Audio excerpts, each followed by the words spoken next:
سلام به همه شما عزیزان. لازم دونستم پیرو ویدیویی دومی که برای شما ضبط کرده بودم یه سری نکاتی رو توضیح بدم، چون فرصت کم بود و من میخواستم زمانم توی 5 دقیقه تموم بشه.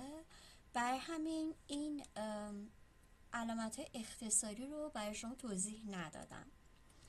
ببینین HEX در واقع میشه هگزامدیکال کالر که همون RGBه، ولی به صورت یک کد 6 رقمیه یا 6 حرفیه یا ترکیب هر دوه.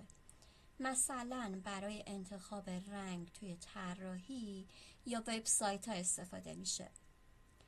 RGB مبتنی بر نوره که هر رنگی از ترکیب 3 تا نور قرمز و سبز و آبی ساخته میشه، مثل نمایشگرای تلویزیونی، و کلاً هم مخصوص دستگاه‌های نوریه و برای چاپ نیستش.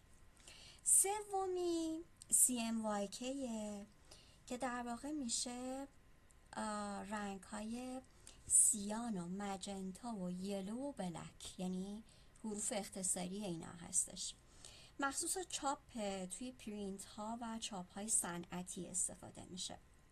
گزینه بعدی LAB هستش که مبتنی بر درک انسانه. L یعنی روشنایی، A محور سبز به قرمزه و B هم محور آبی به زرده. برای مثال توی ویرایش عکس‌ها یا رنگ سنجی صنعتی استفاده میشه. حالا رنگ سنجی صنعتی برای کجاها؟ مثلا چاپ، نساجی، رنگ خودرو، لوازم آرایشی. LAB خیلی دقیق و علمیه و مربوط به دستگاه خاصی هم نیستش.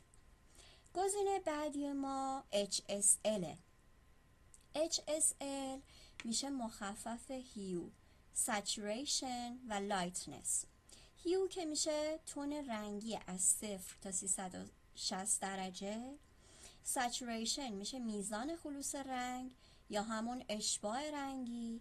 لایتنس هم که میشه روشنایی. توی طراحی های گرافیکی اگر دقت کنین و اصلاح رنگا توی نرم افزارها استفاده میشه. مثل چی؟ مثل فتوشاپ.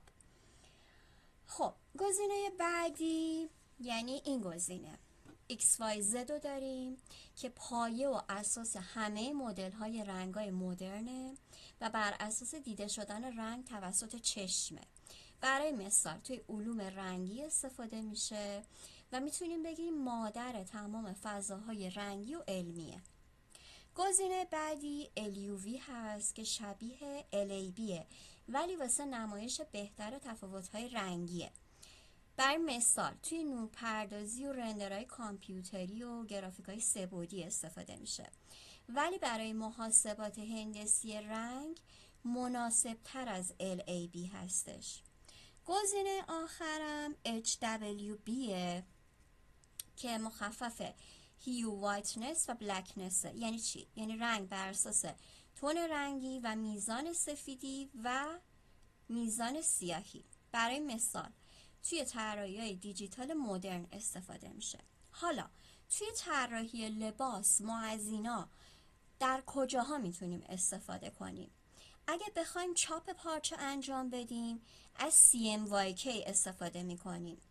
برای برندینگ و طراحی هویت بصریمون از RGB، HEX، CMYK، HSL استفاده میشه.